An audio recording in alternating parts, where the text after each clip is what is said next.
Hello students, welcome to triple A bright academy online classes. और आज इस video में हम दो पेपर डिस्कस करेंगे। दोनों 2024 के पेपर हैं। फर्स्ट हमारे पास जो है PSSB लॉ ऑफिसर का पेपर है, जो 2024 का अभी रिसेंटली हुआ पेपर है। तो इसमें 5 क्वेश्चंस आए थे इंग्लिश के, और जिसके बाद हम डिस्कस करेंगे वो है पुलिस कांस्टेबल 2024 का ही पेपर है। तो सबसे पहले देखिए, हमारा first question based on spelling है, यानी वोकैबुलरी का पार्ट मानती हूँ मैं इसको। तो करेक्टली स्पेल्ड ढूंढना है जिसका स्पेलिंग सही है। लकीली क्या है, चारों वर्ड्स एक ही स्पेलिंग है, मतलब चारों वर्ड्स क्या है, सेम वर्ड है, लेकिन स्पेलिंग ढूंढना है। तो प्रोनाउंसिएशन नहीं होता है, जैसे कई बार कोई बंदा ऐसे बोलता है ना प्रोनाउंसिएशन, नहीं, प्रोनाउंसिएशन होता है। तो आप उस वर्ड को बोलकर ही उसकी स्पेलिंग जज कर सकते हो। तो प्रोनाउंसिएशन, तो प्रोनाउंसिएशन, तो ए आंसर इसमें आंसर था। तो प्रोनाउंसिएशन नहीं, जो बच्चा प्रोनाउंसिएशन बोलता होगा उसको ये वर्ड मिलना मुश्किल हो जाएगा। तो ये तो देखो ऐसा है कि जब आप रीडिंग करते हो उससे आपको ये वर्ड्स इंप्रूव कर पाओगे, वरना इसको और कोई तरीका नहीं है। रीडिंग में वर्ड नहीं आता स्पेलिंग, तो उसको एक बार ध्यान से देखना शुरू कर दो। Fill the correct one. She dyed her hair and wore goggles dash people won't recognise हर।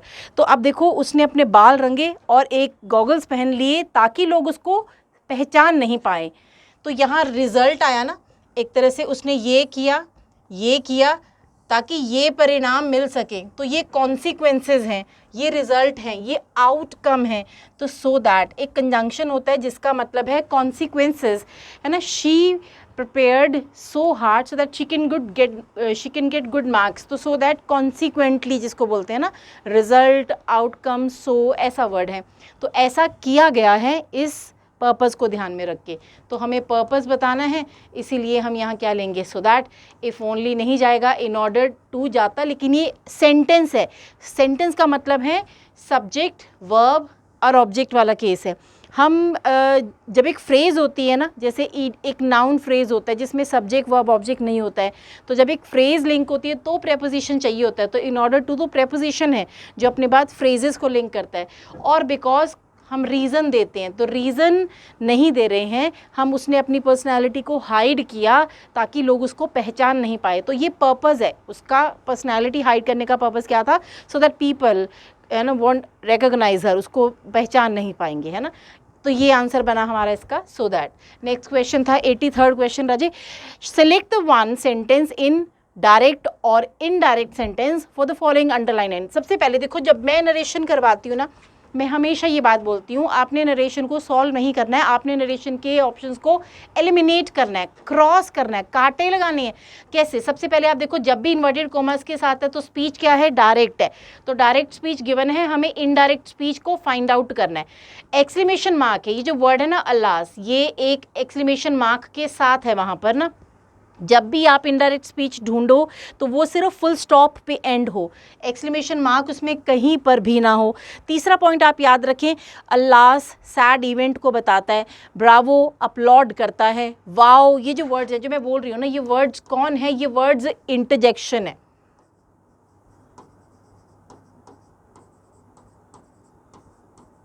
है ना, ये वर्ड्स इंटरजेक्शन है। जब आप इनडायरेक्ट आंसर ढूंढोगे तो ये वर्ड्स उसमें नहीं होने चाहिए, यानी इंटरजेक्शंस कभी भी इनडायरेक्ट स्पीच में नहीं होना चाहिए। देखिए यहाँ पर तो नहीं है, पर मैं आपको वैसे गाइड कर रही हूँ, वैसे समझा रही हूँ कि अल्लास यहाँ गिवन है ना, हुर्रे हो, अल्लास हो, ब्रावो हो, वाओ हो, ये वर्ड्स है इंटरजेक्शन, ये कभी इनडायरेक्ट स्पीच में ना हो। ये एक्सक्लेमेशन मार्क सिंबल है जो कभी इनडायरेक्ट स्पीच में कहीं पर भी ना हो। तो ये एलिमिनेट होती चली जाएंगी ऑप्शन जिनमें ये पॉइंट्स हुए, ठीक है। अब आते हैं दूसरा, एक्सक्लेमेशन मार्क वाली लाइन को एक्सक्लेम्ड से हम एक्सप्लेन करते हैं, यानी एक्सक्लेम्ड लिखना होता है, वॉन्डर्ड लिख सकते हो, एक्सप्रेस्ड विद सरप्राइज लिख सकते हो, सेड हटा देते हो वहाँ से, है ना। तो सेड हटा के exclaimed, wandered, expressed with surprise, जो आप देख सकते हैं राजा, यहाँ पर सारी ऑप्शंस में एक्सक्लेम्ड है। और जो अलास है, that discloses sad event, alas का मतलब है दुखद इवेंट को डिस्क्लोज करता है ये, तभी आप देख सकते हो सैडली आया जिससे अलास रिप्लेस हुआ। नेक्स्ट हमारे पास है हैज़ हैव, जब भी आएगा पास्ट रिपोर्टेड वर्ब होने पर प्रेजेंट परफेक्ट चेंज होगा पास्ट परफेक्ट में। देखो हैड बीन नहीं चाहिए, हैव लॉस्ट था ना, तो हैड लॉस्ट चाहिए, ये लॉस्ट अकेला नहीं चाहिए, हैज़ हैव नहीं चाहिए, हैड बीन नहीं चाहिए। तो आंसर दिखा आपको, थर्ड ऑप्शन। तो जो मैं पॉइंट समझा रही हूँ, जब हम नरेशन सीखते हैं तो आप इन पॉइंट्स को याद कर लें, तब आपको लाइंस नहीं पढ़नी पड़ेगी। बिना रीड किए, लाइंस को बिना रीड किए आपने अपने रॉन्ग ऑप्शंस को एलिमिनेट कर पाना है। तो ये बहुत अच्छा तरीका है, कम समय में जल्दी आंसर तक पहुँचाएगा। ये था हमारा question 83। Now we have question number 84, that is based on vocabulary. Haughty, जो वर्ड गिवन था वो हॉटी था, जिसका हमें एंटोनिम मतलब ऑपोजिट, हमें ऑपोजिट ढूंढना है। इसका मतलब होता है जैसे हम कहते हैं एरोगेंट, इसका मतलब हो जैसे हम कहते हैं घमंडी, है ना। तो इनमें से देखो आप कौन होगा जिसमें घमंड नहीं है? हम्बल, सिर्फ हम्बल। सुपीरियर अपने आप में भी एक घमंड की मीन को मैच करता है। ओवरबियरिंग मतलब कह सकते हो, जैसे आप कह सकते हो कि हद से ज़्यादा करना, है ना, किसी भी चीज़, किसी भी एक्सप्रेशन को हद से ज़्यादा। ब्लेंचली जो होता है इसका मतलब होता है खुले रूप से, ओपनली, जिसको आप कह सकते हो ओपनली, है ना। तो ये मैच नहीं करता मीनिंग को, तो सिर्फ हम्बल जा सकता है जो इसका अपोजिट है, क्योंकि इसका मतलब एरोगेंट है, इसका मतलब है हम्बल, मतलब वन हु इज़ वेरी, मतलब जैसे जिसके अंदर बिल्कुल भी घमंड ना हो। Right, now we have question 85, थोड़ा सा झूले ले रहा है हमारा question. So a person who possesses many talents, चाहिए ना, टैलेंट्स है राजे, इज कॉल्ड अ वर्सेटाइल। अब आप सोचो कि मल्टी स्किल्ड क्यों नहीं गया? स्किल और टैलेंट में थोड़ा सा फ़र्क होता है। टैलेंट आप जिसके साथ जन्म हुआ, आपका एक ऐसी क्वालिटी आपके अंदर जो आपको by birth as a god gift मिला है, और स्किल हम ट्रेनिंग लेते हैं, we learn something and we polish our skills. तो मल्टी स्किल्ड वो भी बंदे होते हैं जो एक किसी चीज़ को सीख कर आगे उसमें प्रोग्रेस कर रहे हैं या उन चीज़ों को परफॉर्म कर रहे हैं। तो ये मल्टी टैलेंटेड तो हो सकता था, मल्टी स्किल्ड यहाँ थोड़ा सा वीक पड़ जाता है। और फ्लेक्सिबल तो जो जिसको आप चेंज कर सकते हो, जिसको आप मोल्ड कर सकते हो, जिसको आप, one who is not rigid, ये होता है फ्लेक्सिबल। तो ये नहीं जा सकता, ये नहीं जा सकता। और ऑल द अबव तो वैसे ही नहीं जा सकता क्योंकि फ्लेक्सिबल ही मैच नहीं कर रहा है। तो आंसर इसका है वर्सेटाइल, जिसमें वेरियस टाइप ऑफ टैलेंट्स हैं, जिसमें वेरियस क्वालिटीज़ उसके अंदर है, इनबिल्ट है जैसे कह लो, है ना। तो ये इसका आंसर था। तो ये था हमारा क्वेश्चन जो PSSB का लॉ ऑफिसर का पेपर हुआ था, उसमें 5 क्वेश्चंस थे। आसान थे, पर ये कि जब आप नहीं पढ़ते हैं ध्यान से तो ये दिक्कतें आएंगी, है ना। तो अब चलते हैं अपने नेक्स्ट पेपर की तरफ, जो पुलिस कांस्टेबल का पेपर है और इसी साल हुआ पेपर है। ये ठीक ठाक लेवल है, मतलब इसमें फिर भी क्वेश्चंस हैं, थोड़ा दिमाग चलता है वहाँ पे। So parts of a sentence are given below. एक ही सेंटेंस है जिसके पार्ट्स आपको गिवन है, यहाँ पर अलग अलग टुकड़े गिवन हैं, जम्बल्ड ऑर्डर में है। In jumbled order arrange the parts in the correct order to form a meaningful sentence. देखो एक तो होता है ना पैरा जम्बल, उसमें आता है पैराग्राफ जम्बल्ड होता है, उसको आपने शफल्ड पैराग्राफ को रीअरेंज करना है in appropriate way to compose a passage. ये एक ही लाइन है, ये एक ही सेंटेंस है, ये बहुत इजी होता है फिर भी कि आपने पार्ट्स गिवन है एक सेंटेंस के, आपने उसको सीधा सेंटेंस कंपोज करना है। देखो आप पढ़ते पढ़ते इसको कर सकते हो, मैंने तो वैसे आंसर मार्क किया हुआ यहाँ पे, फिर भी। अब आप देखो लाइन का फर्स्ट पार्ट कौन होगा, जहाँ पे सब्जेक्ट होगा। So the invisible man with a broken leg, ये हमारा फर्स्ट पार्ट है। एंटर्ड द शॉप, ये वर्ब आया देखो हमारा, entered the shop of a, हाँ, enter the shop of a theatrical company for clothes. तो ये ए ऑप्शन आंसर है। आप कैसे जज करोगे इसको? देखो पहले में भी क्यों हमें फर्स्ट पार्ट क्यों लगा, क्योंकि वहाँ हमारा एक इनविजिबल मैन जो है ना वो सब्जेक्ट दिखा हमारा, invisible man with broken leg, है ना, तो वो सब्जेक्ट दिखा। तो ये क्यू ऑप्शन ए में है, बी में है, लेकिन बी में प्रॉब्लम देखो क्या है, invisible man with broken leg for clothes, match नहीं कर रहा है ना, क्यू के बाद पी मैच नहीं कर रहा है। तो अगर हम कहें आर ऑप्शन को पहला माने, एंटर्ड द शॉप लाइन की शुरुआत नहीं कर रहा है, एस को पहला माने of a theatrical company line का शुरुआत नहीं कर रहा है। तो जो हमारा सब्जेक्ट है, जब आपको लाइंस के पार्ट्स को अरेंज करने का क्वेश्चन आता है ना, तो जो हमारा सब्जेक्ट है वो ढूंढ लेना होता है बस हमें पहले। फिर सब्जेक्ट जैसे ही आपको मिलेगा तो ऑप्शंस एलिमिनेट हो जाएंगी ना। ये थर्ड और फोर्थ इसीलिए नहीं हो पा रही क्योंकि इन फ्रेजेस में सब्जेक्टिव वर्ड नहीं है। सेकंड इसलिए नहीं हो पा रहा क्योंकि सब्जेक्ट तो सही चुना है, लेकिन उसके बाद जो सेकंड ऑप्शन चुना है वो मैच ही नहीं हो पा रहा है, पेयर पॉसिबल नहीं है। तो हमारा आंसर बन गया ए ऑप्शन, राइट। ऐसा ही कुछ नेक्स्ट भी है। सो फिर से हमारे पास में अरेंज करनी है इन पार्ट्स ऑफ सेंटेंस को। तो सबसे पहला पार्ट देखिए, यहाँ पे थोड़ा बदलाव क्या है। सबसे पहला पार्ट गिवन है अब आपको ना, आपको पता है द साउंड ऑफ से ही शुरू होगा line. So the sound of a joyous occasion नहीं हो सकता, गैदर्ड टू सेलिब्रेट नहीं हो सकता। साउंड ऑफ को ध्यान में रखें आप, sound of what, sound of laughter echoed through. तो यहाँ पे Q वाला एक ये ऑप्शन है, Q वाला एक ये ऑप्शन है, ठीक है। अब इन दोनों में आंसर हो सकता है। देखो मैंने आंसर मार्क किया, लेकिन आप लोगों को मैं क्लैरिफाई कर रही हूँ कि आप कैसे जज करेंगे। गिवन पार्ट को हमें रिमेनिंग पार्ट से मिलाना है। तो ये देखो द साउंड ऑफ के साथ गैदर टू सेलिब्रेट नहीं लिख सकते, कोई मीनिंग मैच नहीं कर रहा, पेयर पॉसिबल नहीं है। The sound of the halls ये नहीं मैच कर रहा है, the sound of a joyous occasion नहीं मैच कर रहा है। तो हमारा एक ही ऑप्शन जो है इस फ्रेज को मैच कर पा रहा है, वो है लाफ्टर इकोड थ्रू। फिर इसके बाद अगर हम कहते हैं एस कहते हैं, suppose the sound of laughter echoed through gathered to celebrate what, who, कौन गैदर्ड, ये तो बताया ही नहीं ना। तो गैदर्ड वर्ब के सामने उसका सब्जेक्ट आना ज़रूरी है। Sound of the laughter echoed through what उसके बाद में आना चाहिए। तो ये ऑप्शन हमारा इनवैलिड हो जाता है। और इसके अकॉर्डिंग मैं पूरे पार्ट्स को लाइन के फॉर्म में कंपोज करके दिखा देती हूँ। सो the sound of laughter echoed through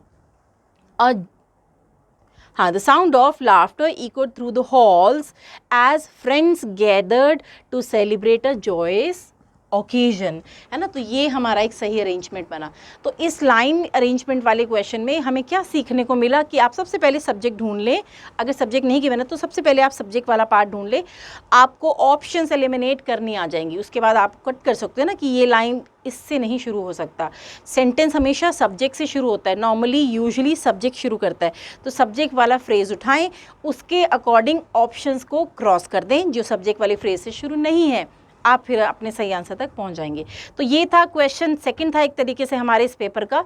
अब क्वेश्चन थर्ड है हमारे पास, select the most appropriate option to fill the blank. अब इस ब्लैंक को फिल करने के लिए इन चार में से एक सही ऑप्शन चूज करना, जो बहुत आसान है।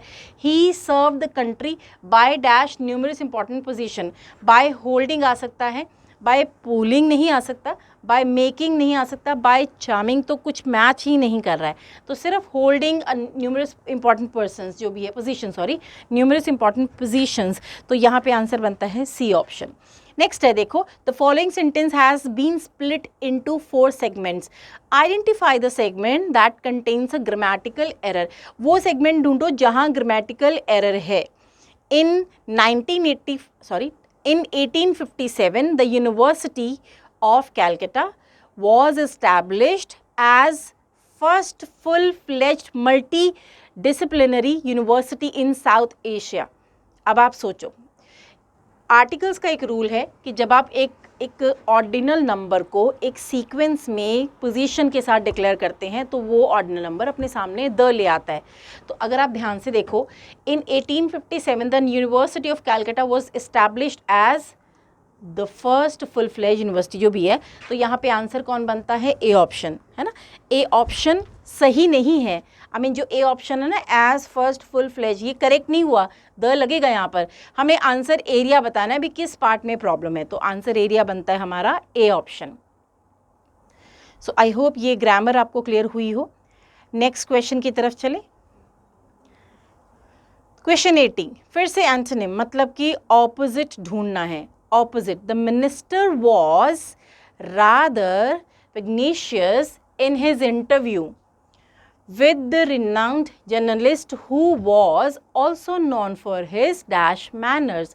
अब इसने बोला जो गिवन वर्ड है ना उसका ऑपोजिट ढूंढना है। गिवन वर्ड का ये हाइपर होता है, ये कह लो एंग्री, एंग्री सिंपल सा वर्ड है। हाइपर, एंग्री, शॉर्ट टेम्पर, गुस्से वाला, ऐसा मीनिंग है इसका ना। तो ऑब्वियस सी बात है कि यहाँ पे आंसर जाएगा पीसफुल, जिसका मीनिंग है शांत। उसने बोला ये जो वर्ड है पिग्नेशियस, इसका ऑपोजिट फिल करना है इन द सेकेंड ब्लैंक। तो हमारा सिर्फ इसका ऑपोजिट कौन बनता है? पीसफुल। तो ये था question 80। Next we have question number 81।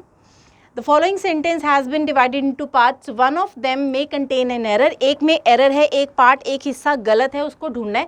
Select the part contains an error from the given options. If you do not find any error, mark no error. अगर कहीं पे भी कोई गलती नहीं दिखती है आपको तो वहाँ पे no error मार्क कर देना है, ठीक है। So Ram's vehicle broke up when he was going to attend a party. सोचो क्या यहाँ कोई प्रॉब्लम है, क्या यहाँ कोई मिस्टेक है? Ram's vehicle broke up when he was going to attend a party. So broke up, broke up क्या होता है, ब्रोक अप क्या सूटेबल है, ब्रेक अप, आप इसको ब्रोकअप से नहीं ब्रेकअप से सोच लो। ब्रेकअप क्या होता है, देखो एक वर्ब होती है break,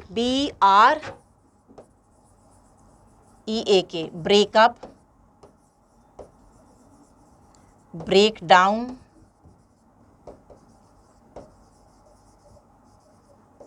break into, break in, ये सब का अपना अपना मीनिंग है। 4 फ्रेजेस लिखी मैंने, वर्ब सेम है, break up, break down, break into, break in. पहला break up, end of a relationship, एक रिश्ते का अंत, एंड ऑफ अ रिलेशनशिप। आप बहुत बार सुनते होंगे breakups, breakup, she broke up, है ना, तो ब्रोकअप का मतलब वो रिलेशनशिप खत्म। ब्रेक डाउन, डिसरप्शन, डिसकंटिन्यूटी, खराबी जिसको बोलते हैं ना, यानी बिगड़ जाना, डिसरप्शन, खराबी। Break into, the thief broke into the house, illegal entry.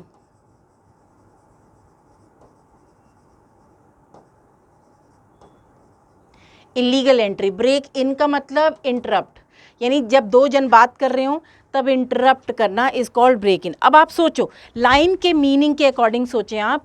So Ram's vehicle broke up when he was going to attend a party. Vehicles में क्या होगी, क्या व्हीकल्स के रिश्ते टूट जाएंगे? नहीं, व्हीकल्स के अंदर खराबी आ सकती है, तो ब्रोक अप नहीं, ब्रेक डाउन चाहिए था यहाँ पे, तो अप की जगह डाउन।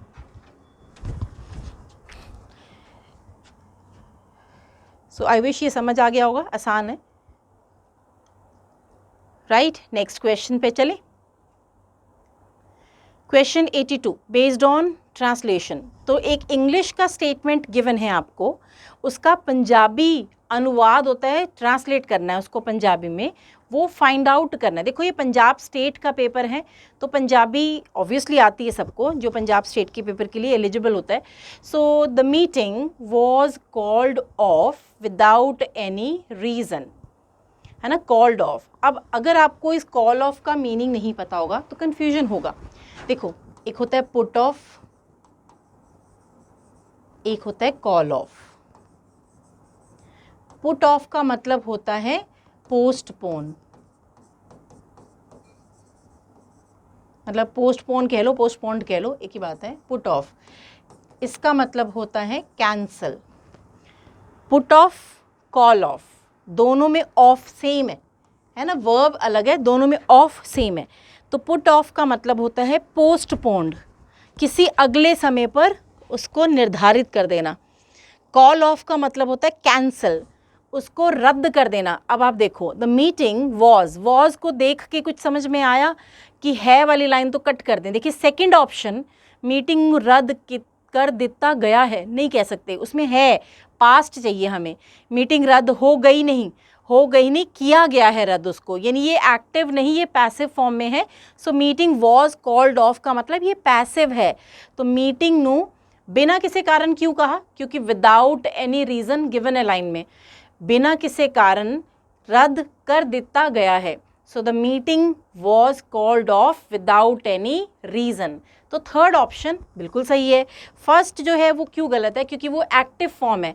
मीटिंग रद्द हो गई यानी खुद ब खुद हो गई, किसी ने नहीं किया उसको, मीटिंग खुद ब खुद रद्द हो गई। मीटिंग रद्द हो गई बिना किसी कारण, हो गई, इसका मतलब ये प्रेजेंट परफेक्ट से जोड़ देगा आपको, तो ये नहीं जा सकते, ये प्रेजेंट से जोड़ देगा आपको। तो आंसर इस बेसिस पर पास्ट गिवन है, वॉज कॉल्ड ऑफ है, तो इसका मतलब पास्ट गिवन है, तो हमारा एक ही आंसर वैलिड है जो कि थर्ड ऑप्शन। ठीक, सो आई विश ये भी समझ में आया होगा आपको, आसान था। नेक्स्ट है, देखिए कॉम्प्रिहेंशन था, छोटा सा पैराग्राफ है, उस पैराग्राफ से रिलेटेड 3 क्वेश्चंस थे, जिनमें से ये फर्स्ट क्वेश्चन आपके सामने है। जब भी आप कॉम्प्रिहेंशन करते हैं राजे, तो सबसे पहले क्वेश्चन को पढ़ लें। उसका बेनिफिट क्या होता है कि आप एटलीस्ट पैसेज को पढ़ सकते हो अकॉर्डिंगली। नाउ फर्स्ट क्वेश्चन देखेंगे, James can go to Japan. ठीक है, James has always been a practical sort of person.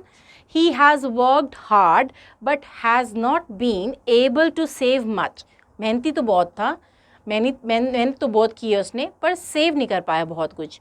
2, he sometimes dreamt of being rich, कई बार उसको अमीर बनने के सपने लेता था वो. He never really expected to be so, पर नहीं हो पाया, है ना. However his dream came true when his uncle left him a fortune. अब उसके लिए फॉर्च्यून होती है खुश नसीबी, है ना. प्रॉपर्टी छोड़ गए होंगे अंकल उसके, तो वो बहुत उसके जो ख्वाब थे वो पूरे हुए. Now that he has so much money, he is going to do all the things he has always wanted to do.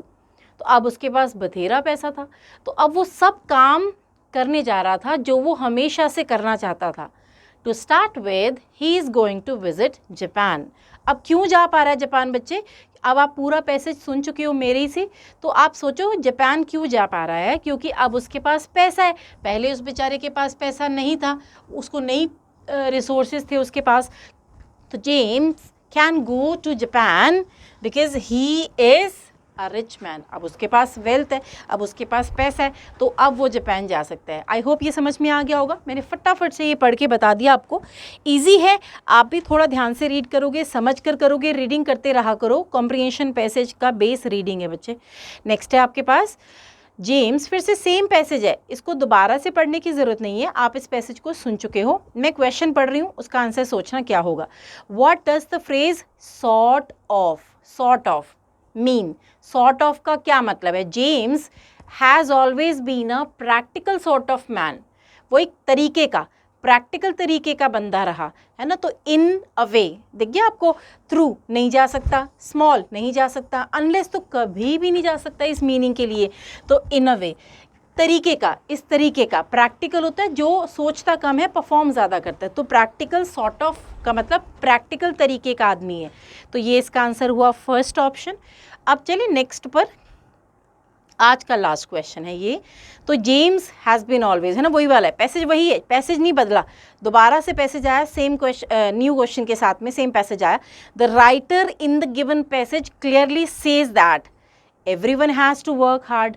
क्या कहीं पे राइटर ने ऐसा बोला कि हर एक को मेहनत करनी, तो करनी चाहिए, मेहनत हर एक को करनी चाहिए, पर इस पैसेज में राइटर ने ऐसा नहीं बोला. तो ए ऑप्शन गलत है. One should not travel without Penney of money, ये भी कहा तो नहीं गया है, लेकिन इसमें कहीं ना कहीं उसकी ट्रैवलिंग पॉसिबल तभी हो पा रही है व्हेन ही हैज़ मनी, जब उसके पास पैसा है. तो ये मीन निकल के आ सकता है. Let's check the other options also. James has become rich through hard work. He has been a hard working person, but he was unable to save money. पैसा तो बहुत कमाता रहा, मेहनत से करता रहा, लेकिन वो सेव नहीं कर पाया. तो ये ऑप्शन तो अगेंस्ट द पैसेज है, खिलाफ है पैसेज के. ये James has change since he has become rich, नहीं, वो चेंज नहीं हुआ था. उसने अपने वही ड्रीम जो उसने देखे थे, देखो ये लास्ट लाइन लिखा तो है ना, वो सब कुछ वो जीना चाहता था, जो चीज़ें वो करना चाहता था वो उसने की. दैट मीन्स वो चेंज नहीं हुआ, उसको पैसे की थोड़ी सी दिक्कत थी, इस वजह से वो अपने ड्रीम्स को फुलफ़िल नहीं कर पा रहा था.